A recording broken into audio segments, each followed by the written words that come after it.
Ya, assalamualaikum warahmatullahi wabarakatuh. Kita masuk di hari kedua ya. Kita lanjutin materi yang kemarin.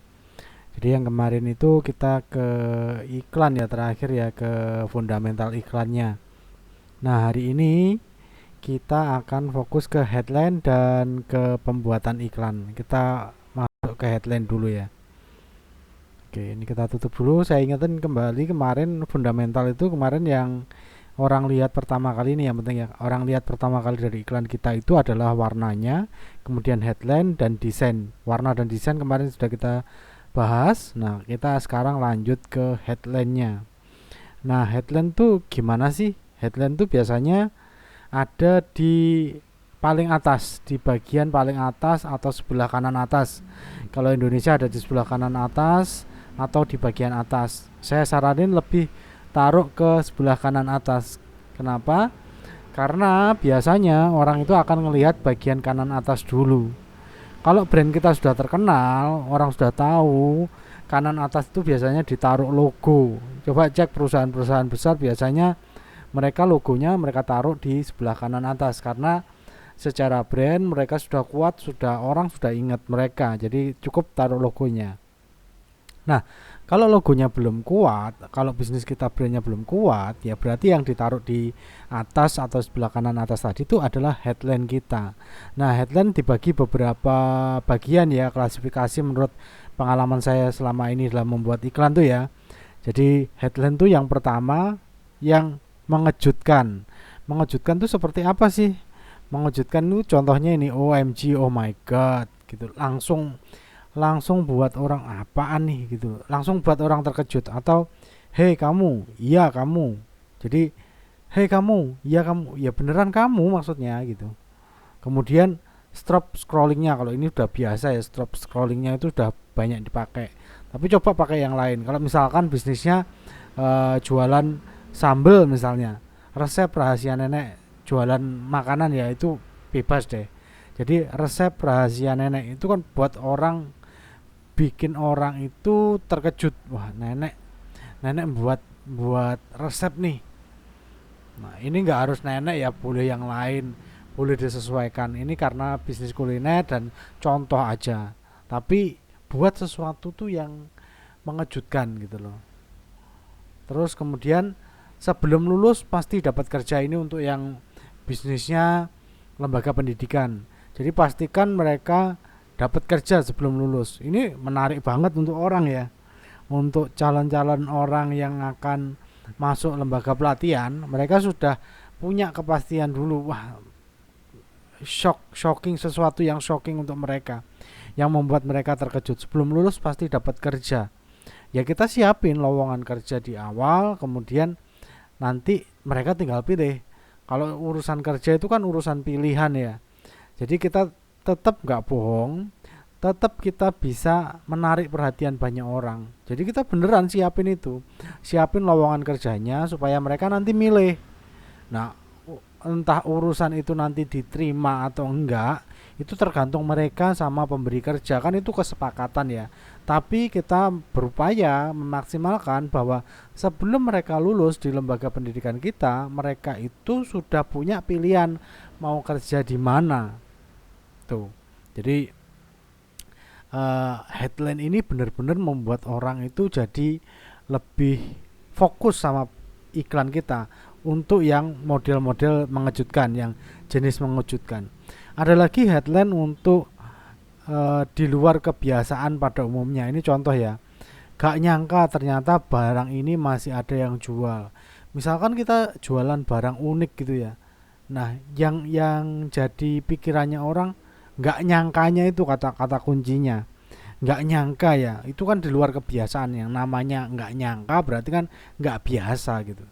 Terus kemudian, wow, sekarang hanya butuh 5 menit sampai 30% saja kalau pakai power bank ini. Bisa bisa dipakai streaming game. Jadi wow-nya itu di luar kebiasaan karena 5 menit aja sudah 30%. Coba kalau kalimatnya nggak dibuat seperti ini tapi yang biasa saja. Untuk mencapai 30% dibutuhkan waktu 5 menit. Kesannya jadi lama. Tapi kalau kita balik, waktunya kita kasih di depan, kemudian prosentasenya kita taruh di belakang, itu akan jauh lebih lebih terasa hemat waktu dan terasa ya keren nih, nggak biasa nih. Tapi cuma membalikkan penempatan saja. Jadi ukurannya kita balikkan. Terus ditambahi dengan mereka tuh butuhnya apa? Biasanya kalau pakai baterai yang banyak itu streaming game.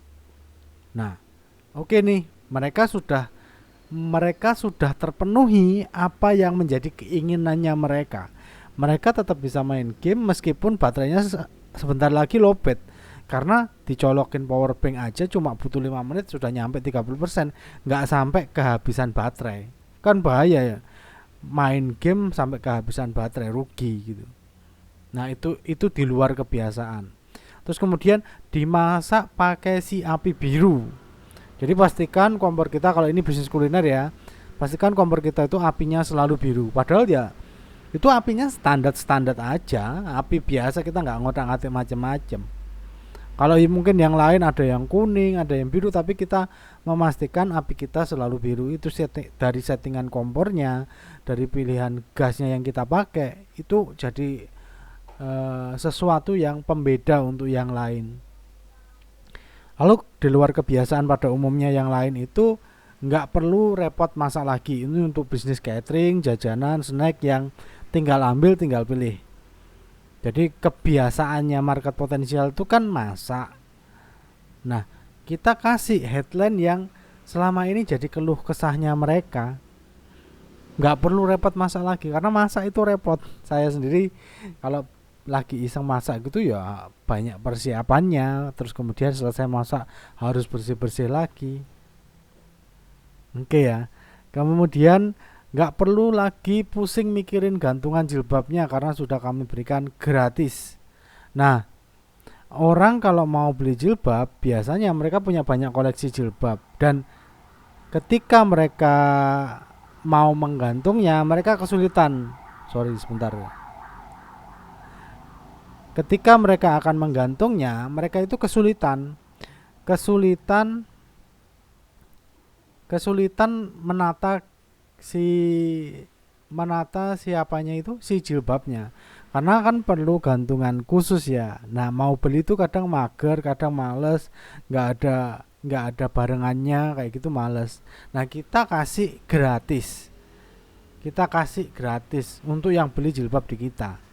Tapi tentunya dengan minimal order ya, nanti ada ketentuannya lain-lain.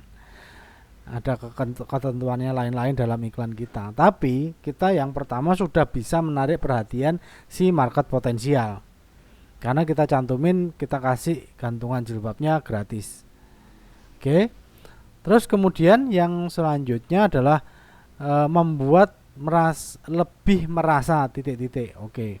Ini membuat lebih merasa apapun sebenarnya. Bentar saya cek dulu ya.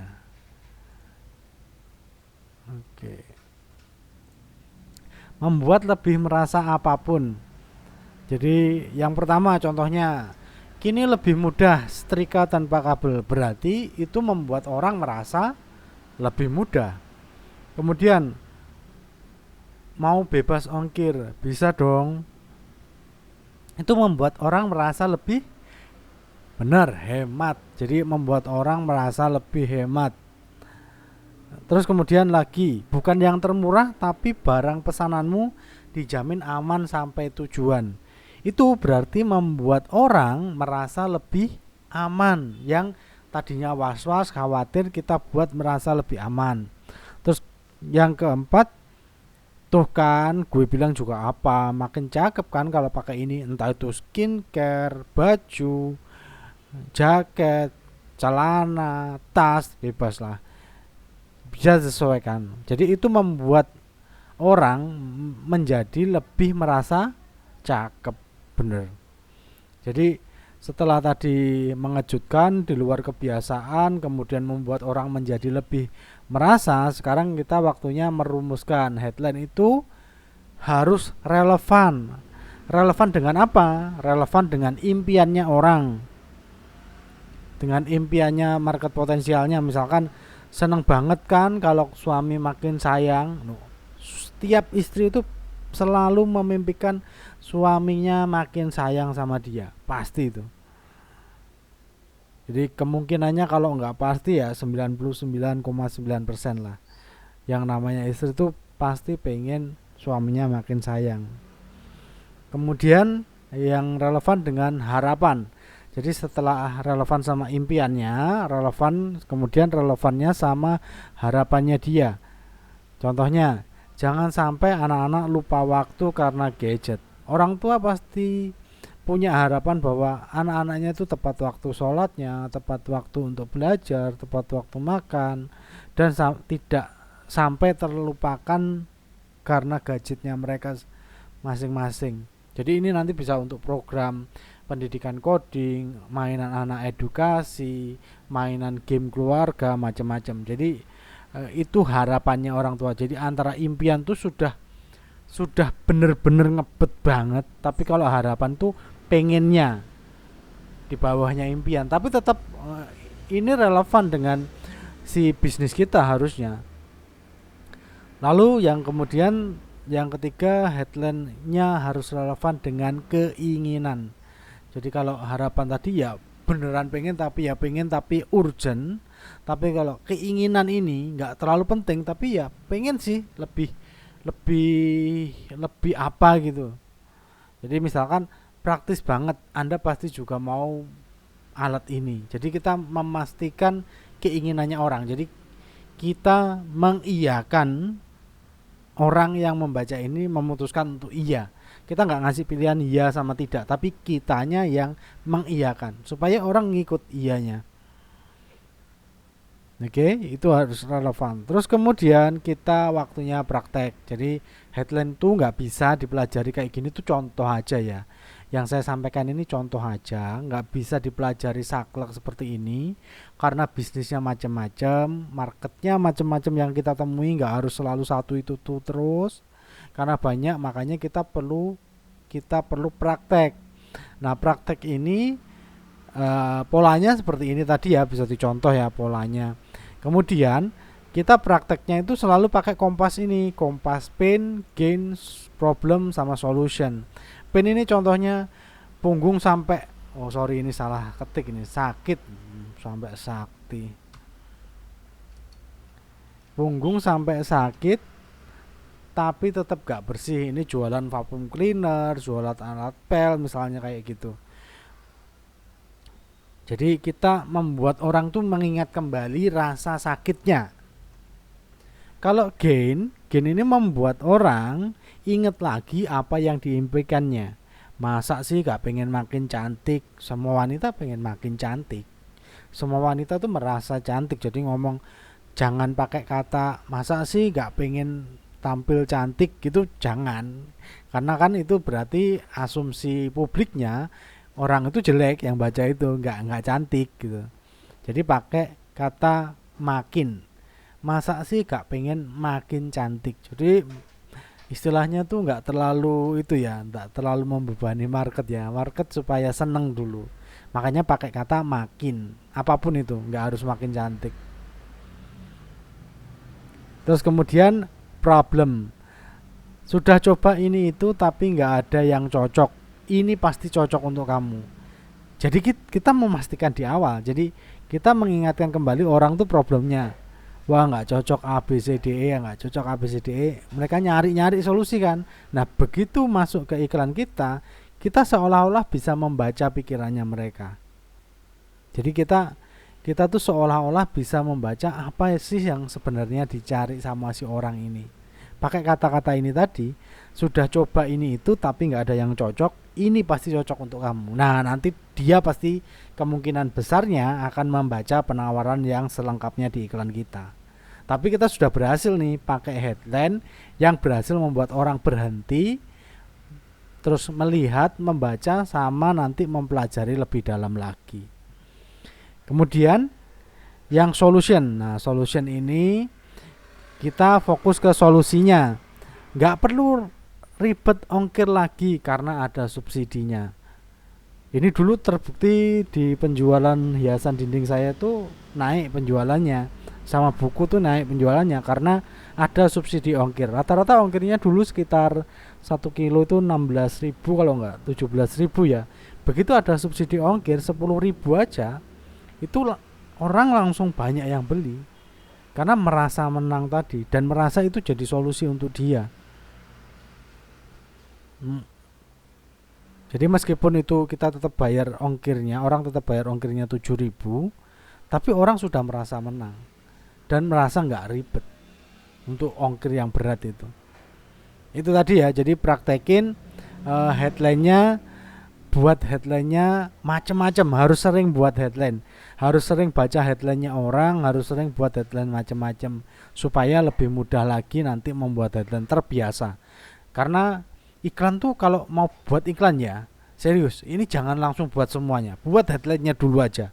Kalau headline-nya sudah menarik, insya Allah orang banyak yang tertarik juga. Terlepas nanti distribusinya gimana, marketnya gimana, kita nggak tahu. Tapi secara iklan kita sudah benar di awal konsepnya. Jadi yang pertama, buat iklan itu wajib setelah warna, setelah desain itu headline. Headline tuh bagian yang menarik banyak orang, membuat orang tuh menarik banyak orang. Jadi begitu dapat ngelihat, baca, mempelajari lebih dalam, itu fungsinya headline. Kalau headline-nya gagal, iklan nggak punya headline, pasti jadi pengumuman dan kemungkinan diabaikan sama orang. Gitu ya. Terus kemudian ini ke yang selanjutnya tentang pembuatan iklan. Nah, membuat iklan tadi kan headline, ini sekarang ke pembuatan iklannya. Nah, pembuatan iklan ini saya garis bawahi, saya mau pastikan ke teman-teman, pastikan produknya layak jual. Kalau produknya nggak layak jual, iklannya bagus, orang tertarik masuk ke bisnis kita, itu kayak buah si malakama ya, kayak bumerang buat bisnis kita. Dampaknya jelek. Kalau iklan kita sudah menarik, viral, kemudian dilihat banyak orang masuk, pastikan produk yang kita jual atau jasa yang kita jual itu sudah benar-benar layak jual. Nggak harus jadi yang terbaik, tapi layak jual. Benar-benar jadi solusi untuk orang yang masuk ke bisnis kita. Entah itu dia beli atau enggak. Baru kemudian membuat iklan. Oke ya, saya anggap semuanya produknya sudah layak jual. Nah, kita lanjut ke cara pembuatan iklannya. Headline tadi sudah ya, sekarang ke pembuatan iklannya. Nah, yang pertama kita harus tahu dulu tujuan iklan kita apa. Tentukan tujuan membuat iklan dulu. Yang pertama, iklan tuh mengumpulkan database baru. Jadi kita nggak terbebani dengan penjualan. Kemudian sebanyak mungkin orang yang tahu. Tujuan kita adalah pamer aja, nggak ngumpulin database ya, cuma pamer-pamer aja. Saya kadang ads juga kayak gitu kok, nggak narget orang ngeklik, nggak narget orang ngelihat si websitenya, tapi sebanyak mungkin orang tahu akun sosmednya dulu, itu targetnya. Ada yang kayak gitu juga. Jadi kita ya sesuai dengan target aja, kemudian tentukan tujuan sesuai target dan target market potensial. Nah, ini iklan yang sesuai target. Kalau yang tadi ke semua orang ya, semua orang sebanyak mungkin orang, tapi ini kita kerucutkan.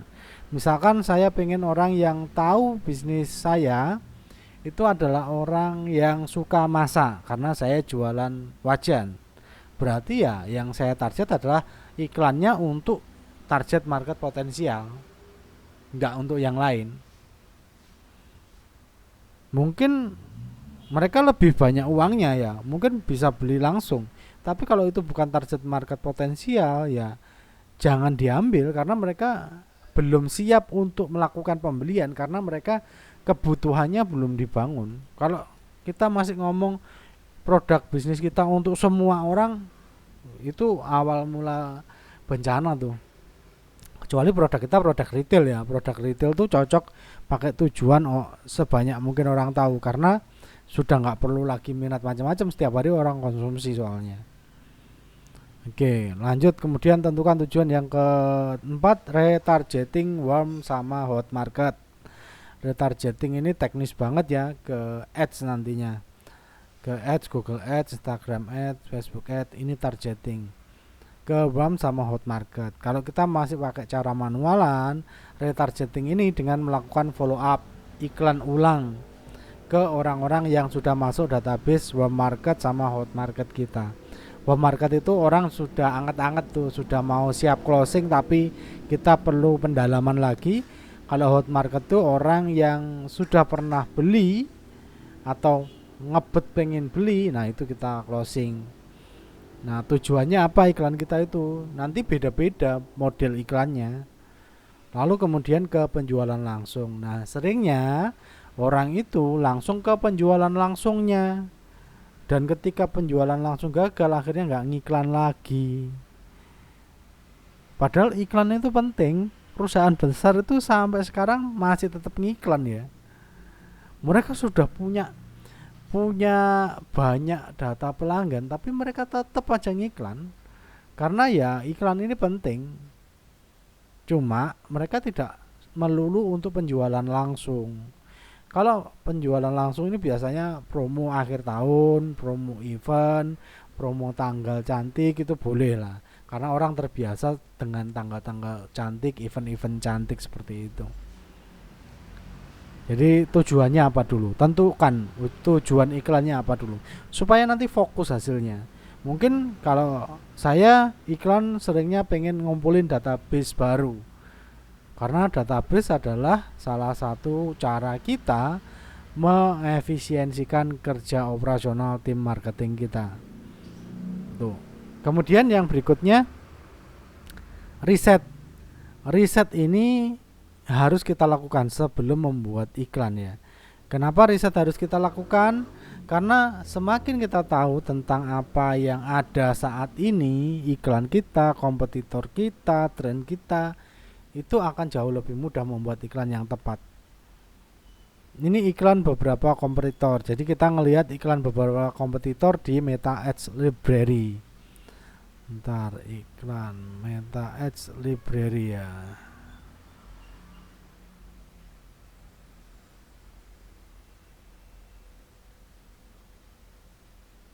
Meta Ads Library ini dia.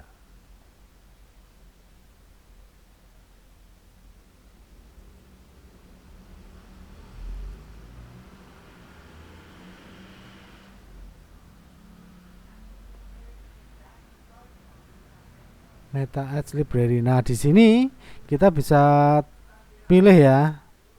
Kita bisa pilih di sini kita mau lihat iklan apa, misalkan hijab tunik. Oke, nanti kita bisa lihat di sini hijab tuniknya seperti apa, iklannya mereka seperti apa. Oh, kita bisa mengamati mereka.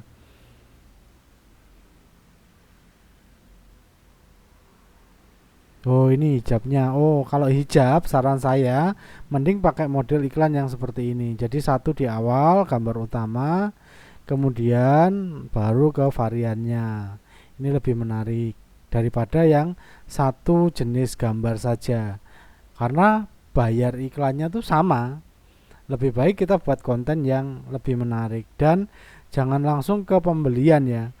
Lebih baik kita masuk ke database kita dulu, karena kita iklan ini bayar. Jadi ketika orang ngeklik iklannya itu sebaiknya mereka itu masuk ke database kita.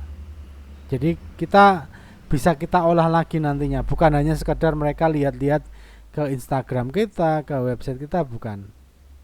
Oke. Nah, kita lanjut lagi ke sini. Jadi Meta Ads Library, nanti klik aja di Google ada Meta Ads Library. Itu ngelihat iklan-iklannya kompetitor. Lalu rasa frustasi market potensial. Nah, ini rasa frustasi market potensial nanti hubungannya sama database ya. Jadi kita bahas di database nanti.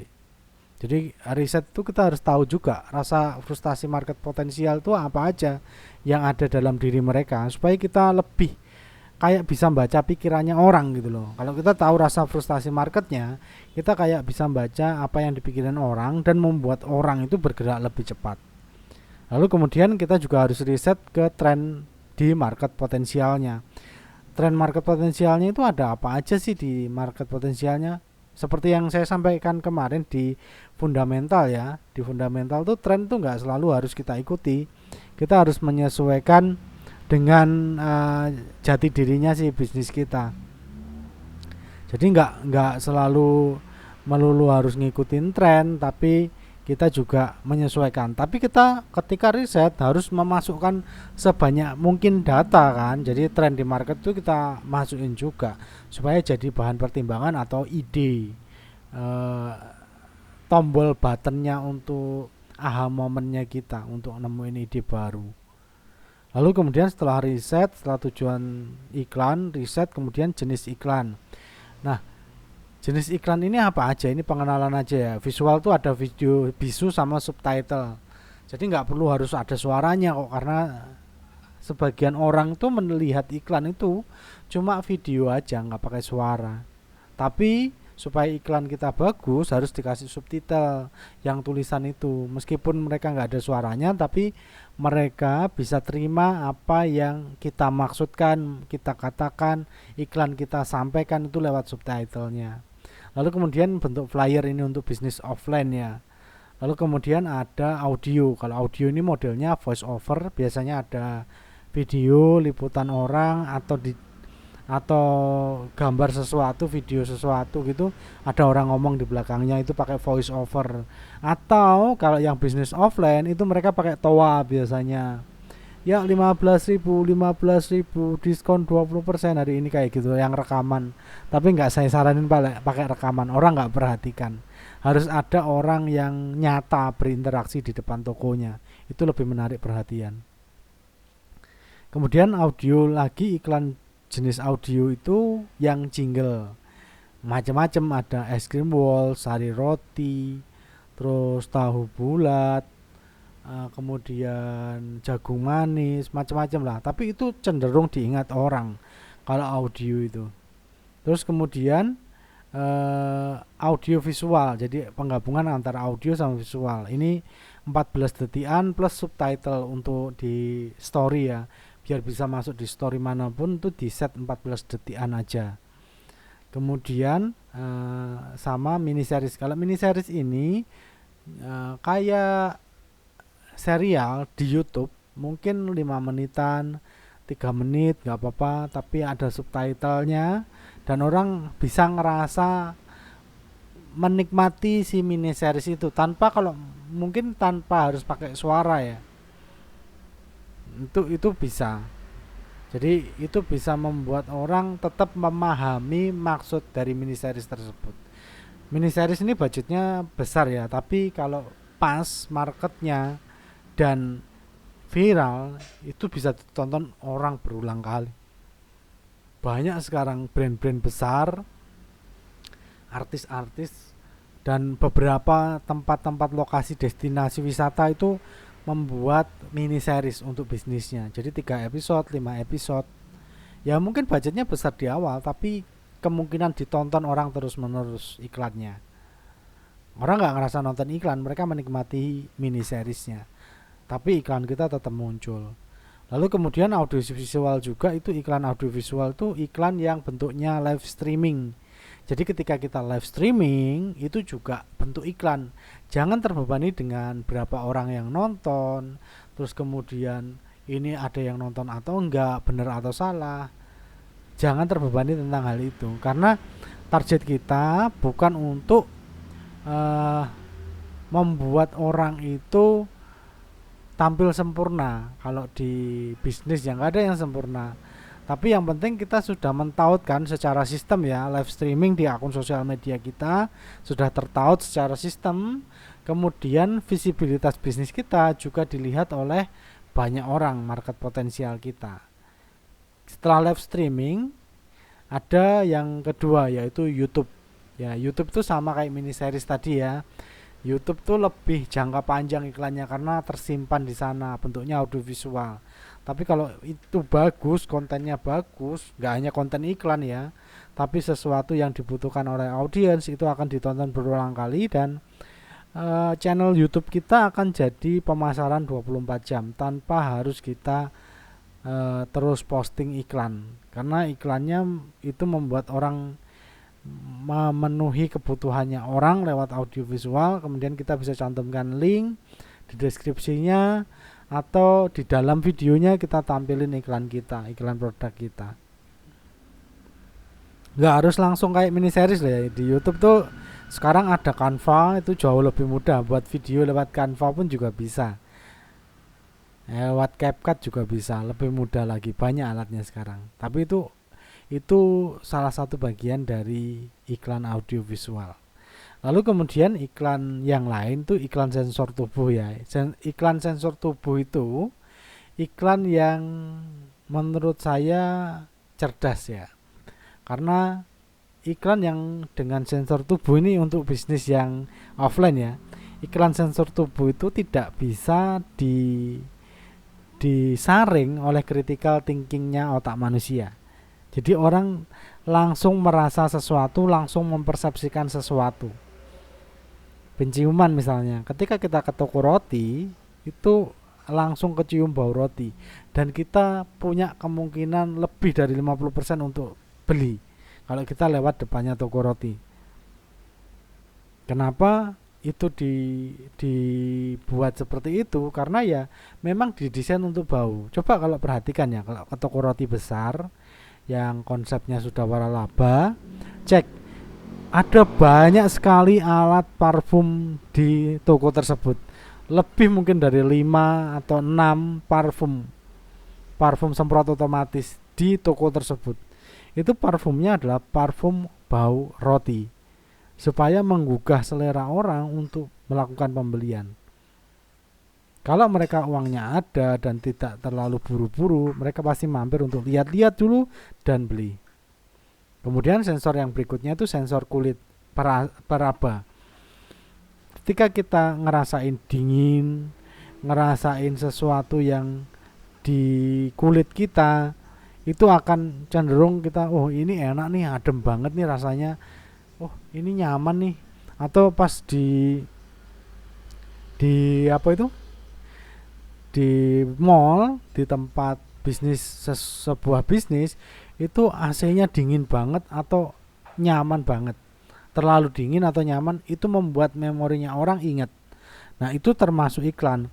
Kalau kita lagi masuk ke sebuah tempat yang itu memang harus dingin nyaman tempatnya, itu akan jadi iklan yang tidak langsung. Iklan tidak langsung itu dia akan menceritakan itu iklannya ke orang lain, nggak membuat dia datang awal, enggak, tapi ketika dia datang dengan headline macam-macam tadi, orang sudah masuk ke iklan kita, gitu kita kasih nyaman. Misalkan tempat potong rambut, ketika dia masuk tempat potong rambut kok panas, nanti ketika ada orang mau potong rambut di sana, pasti kita kadang tuh nggak sadar ngomong jangan di sana panas gerah gitu.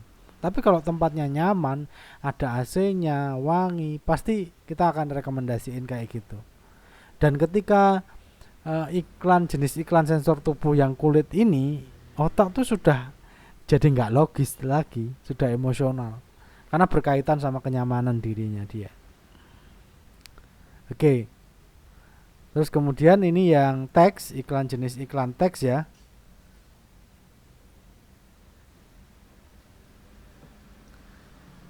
Iklan jenis teks ini ada model kanvas. Kalau kanvas nanti bisa cek di Google, ada banyak ya sebenarnya. Ini yang pertama kalau menurut saya ya, iklan model kanvas ini kayak anatomi copywriting itulah. Tapi ini versi saya ya. Yang pertama itu headline. Headline tuh harus taruh paling atas. Kemudian dramatisasi masalah. Jadi membuat masalah itu semakin drama. Semakin orang itu ingat masalahnya, semakin merasa semakin berat masalahnya. Kemudian lalu kasih penjelasan logis tentang sebabnya masalah. Jangan buru-buru langsung nawarin produk kita, tapi jelasin sebab masalahnya dulu. Kemudian setelah sebab masalah, kasih bukti ilmiah tentang sebuah masalah itu atau tentang sebuah keinginan itu jika tidak segera diselesaikan. Entah itu makin sakit, makin bermasalah, atau kehilangan kesempatan. Itu kalau kita jualannya produk yang nggak ada kaitannya sama kesehatan. Jadi bisa sayang banget loh ini nggak diproduksi lagi misalnya kayak gitu. Itu bukti ilmiahnya. Karena memang terbatas jumlahnya kan. Lalu kemudian penawaran solusi. Baru deh kita mulai nawarin solusinya, produk kita, jasa kita. Lalu kasih hasil instannya apa? Jangan testimoni. Testimoni nanti. Orang tuh butuh, wah ini cepet ya. Rata-rata orang memang pengen cepat. Jadi yang dari solusi yang kita jual, dari produk yang kita jual, itu kira-kira yang ada hasil instannya apa? Itu yang kita tampilin dari teks kita di copywritingnya. Lalu baru kemudian testimoninya, di testimoni atau authority-nya. Jadi authority itu orang besar yang ngomong atau testimoni. Kalau belum punya testimoni sama authority yang masuk ke bisnis kita bisa pakai kata-katanya orang lain yang ada di online. Tapi secara general, secara umum tentang sebuah masalah, tentang sebuah produk yang dia butuhkan, cari aja. Jadi nggak apa-apa, nggak perlu buat testimoni palsu juga, nggak perlu. Kemudian yang ke-8, buat program spesial hari ini. Ini untuk membuat orang bergerak secepatnya, bukan hanya sekedar tertarik tapi belinya nanti-nanti, karena kemungkinannya nanti nggak beli. Kalau orang sudah nggak tertarik gitu, ya jangan diharapkan mereka mau beli, santai aja. Berarti memang bukan target marketnya. Kalau orang memang tertarik pasti langsung beli kok, serius. Nggak perlu kita merayu-rayu gitu, nggak perlu. Sudah bukan zamannya kayak gitu lagi. Kalau zaman dulu mungkin iya ya pakai model-model rayuan gitu. Kalau di copywriting ya. Tapi sekarang sudah enggak. Netizen sudah makin cerdas, makin pintar sekarang. Generasinya juga makin naik. Terus kemudian yang ke-9, call to action. Ini jangan lupa, call to action ini mempermudah orang untuk terkoneksi sama bisnis kita. Jangan cuma nulis angka, nomor telepon saja, tapi buat dalam bentuk link supaya orang langsung masuk ke bisnis kita. Jangan lagi egosentris kayak dulu. Yang penting saya pengennya orang nyimpen nomor saya. Dulu saya kayak gitu juga. Kalau orang sudah nyimpen pasti butuh. Tapi kalau kita itu, kalau produknya kita satu-satunya nggak apa-apa. Tapi kalau kita masih punya kompetitor, jangan pakai cara itu. Terlalu lama, mempersulit konsumen. Konsumen tuh sekarang pengennya yang mudah, yang instan. Jadi pakai link untuk memperpendek masuk ke database kita. Lalu jangan lupa pakai psikologi angka, tanda plus, tanda petunjuk.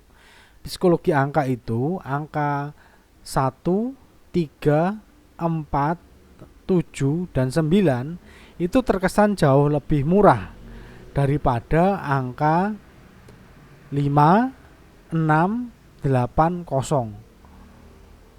Jadi yang hadap ke kiri itu, yang angkanya hadap ke kiri itu kesannya memang jauh lebih murah. Yang angka hadap ke kanan kesannya jauh lebih mahal.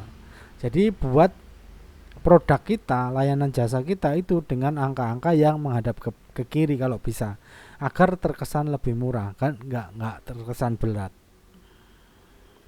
Oke, angka 8 itu juga mengesankan berat. Jadi kebanyakan bisnis itu di minimarket itu coba cek deh, di mall coba cek, angkanya kebanyakan ke kiri. Pilih angka-angka yang sifatnya ringan. Oke, terus kemudian tanda petunjuk panah, ini nggak harus tanda panah ya sebenarnya, tanda tangan yang nunjuk juga boleh, tanda arah ke kanan juga boleh, ke kiri boleh, yang penting ada tanda tunjuknya ke link call to actionnya. Jadi kita mau orang ngapain sih ngeklik itu kan, makanya kita pertegas dengan tanda-tanda itu tadi, tanda isyarat itu tadi, supaya orang oh ini yang tak klik gitu, itulah. Jangan membiarkan konsumen itu mikir. Kita anggap konsumen nggak mikir deh. Konsumen itu nggak mikir, nggak mau mikir. Nah, kita pikirkan caranya supaya dia bergerak sesuai apa yang kita butuhkan. Oke, itu untuk model kanvas atau model anatomi dari yang selama ini saya pakai. Nah, kemudian ada copywriting yang tentang storytelling. Nah, kalau storytelling ini bebas. Ceritain apa yang ada di pikirannya, jangan diedit dulu. Buat sebuah cerita, menceritakan tentang perjalanan menemukan sebuah produk, perjalanan menemukan sebuah produk layanan, macam-macam modelnya. Storytelling ini bebas. ceritakan sesuai dengan keseharian market potensialnya. Kalau market potensialnya adalah ibu-ibu, ceritakan, posisikan diri kita seorang ibu-ibu yang sedang bercerita. Kalau marketnya bapak-bapak, ceritakan dengan model storytellingnya bapak-bapak yang nggak terlalu banyak ngomong, banyak drama, tapi lebih ke logika yang dimainkan dalam storytellingnya itu tadi. Itu tadi. Nah, kemudian yang berikutnya, membuat iklan itu perlu latihan, latihan, dan latihan. Nggak bisa kita langsung bisa. Kita cukup tahu aja rumus-rumusnya seperti apa, polanya seperti apa, lalu kita latihan. Kita praktek, kita latihan. Ketika kita sudah praktek, kita sudah latihan, nanti skill kita akan terasa membuat iklan yang tepat untuk bisnis kita. Silakan nanti latihan ya. Setelah menonton video ini, silahkan lakukan latihan, silahkan lakukan percobaan-percobaan untuk bisnisnya, dites bagaimana di pasar itu responnya mereka, ke teman dekat kita dulu, atau ke keluarga kita dulu, atau ke tim internal kita dulu. Ini kurang ini nih, ini kurang ini, kayak gitu memangan. Jadi memang harus dites. Jadi iklan itu nggak bisa langsung jadi, makanya di ads pun ada tes A/B untuk iklan. Karena kita nggak tahu nanti iklan mana yang diterima oleh publik. Oke, sekian materi hari ini. Mungkin besok kita akan lanjut ke 2 materi yang lain ya, tentang database dan publikasi. Ini ada lanjutannya dari yang kemarin ya, tentang fundamental, headline, dan membuat iklan. Saran saya, ingat latihan, latihan, latihan. Sekarang coba buat iklan satu produknya. Nanti saya bantu untuk koreksi yang ikut kelas iklan marketing ini. Oke? Terima kasih. Wassalamualaikum warahmatullahi wabarakatuh.